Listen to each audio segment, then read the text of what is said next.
Good morning, it's August 12th, 2017. This is the Daily Room, my daily vlog. And I have nothing planned today. There's nothing going to take me away from my home this weekend. It is just me and more packing. So I had packed all of my coffee stuff or taken it to work so that I didn't have to deal with packing it. And then the other day I was at the grocery store and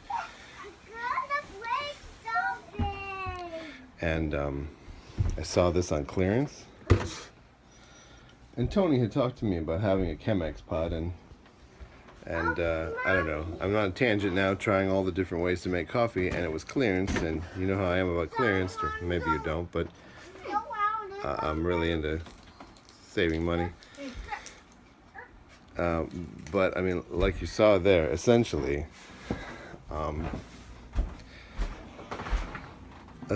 I have bought myself a glass pitcher that takes a paper cone, and you have to boil water, according to the book, then let it sit for 30 seconds so that the temperature goes from 210 degrees of boiling down to, or is it 12? Is it 12? Down to 205 degrees, which is apparently the perfect temperature for pour over Chemex coffee. Just make it. We're going to the dining room, and I want you to. Can you see the coffee pot? Mhm. Okay, here we stand back, guys. I don't know about this.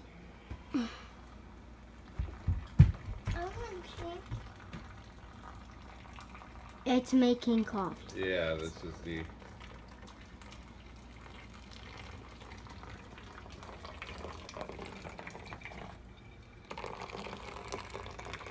How does it do that? Well, the hot water interacts with the coffee beans. There's coffee beans Yeah, there's in coffee there. at the top. Let me see. Is your finger over the camera? Oh. Oh. I want to see. Well, you're right there. How do your eyes not see it? Oh, so I should stop the video now? Up higher.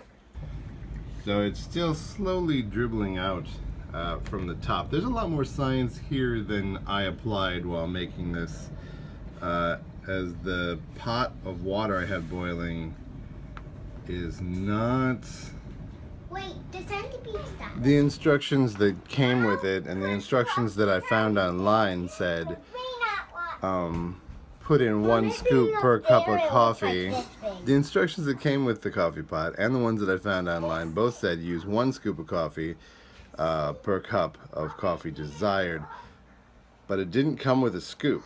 And while I searched online for how big is a scoop of coffee, that was a little bit of a rabbit hole. I did get the response that it is 10 ounces. I forgot that I had a kitchen scale, so I didn't, I think it said 10 ounces. And then yeah, what did I do after that? More research said 2 tablespoons was the same as a scoop, but I didn't really believe that, so then I went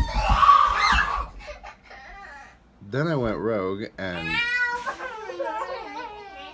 and used a heaping tablespoon, which threw the science right out the window. I think it has stopped. The coffee has stopped coming down. So I packed all my coffee mugs, so now I am drinking from a travel mug. Alexa, play some non-explicit punk songs. I couldn't find any non-explicit punk songs. Sounds about right. We got it fixed. It doesn't match the other one anymore, but it closes. It closes now. We can open and close it. It's on the way to the movie theater. I don't have any candy, but that's just sad on me having to gas up. Luckily at the pump too. Gas prices are $2.35 today. I don't know how I feel about that. Mostly what I feel about is sad that tiny bags of M&Ms at the gas station cost 2 for $3.33.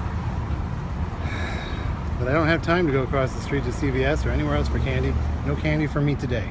We're here to see the nut job too, because apparently have a Will Arnett thing. So the nut job 2. Funny parts, but a little bit long. Really? Really. In today's episode of Trespassing with Paul, we are at the future site, we think, of the Menards, although that looks nothing like a Menards. This is the old Kmart area. And I was told the Menards was coming in out here, a super mega Menards with an indoor lumber yard, and I heard this from my Uber driver. Oh man, there's just no trespassing today. They put up fences and signs. This is the old Kmart. And so my very informed Uber driver told me that that was going to be a Menards with a lumberyard inside. Southside Menards has been lacking for a long time. It moved into the old Venture building back when we had a Venture, and then we lost the Venture, and then we got a Menards. As a tasty snack, you can now buy paint chips in a resealable bag. So we got dresses, but I got blue and purple. Wait, you're getting these? I should have just stopped with just the bean dip. We caught lunch here at Hacienda, where the service is horribly slow this Saturday, but finally did get our food, and some of us ate some of it, others ate less. Any comments? Others made very, very bad decisions. I had a Hacienda wrap, which every wrap I think I've ever had has been cold. This was a hot wrap full of hot stuff, and my mind wasn't in the right place to appreciate it. They also topped it with garlic powder, I guess. That Coriander seasoning. I don't think there was something a little more than just, but it fell everywhere. I think some of it ended up in my water. Delicious. Sometimes at the store I like to park my car next to an identical car. Of course that was a hybrid. We didn't get a hybrid. We got one with improbability drive.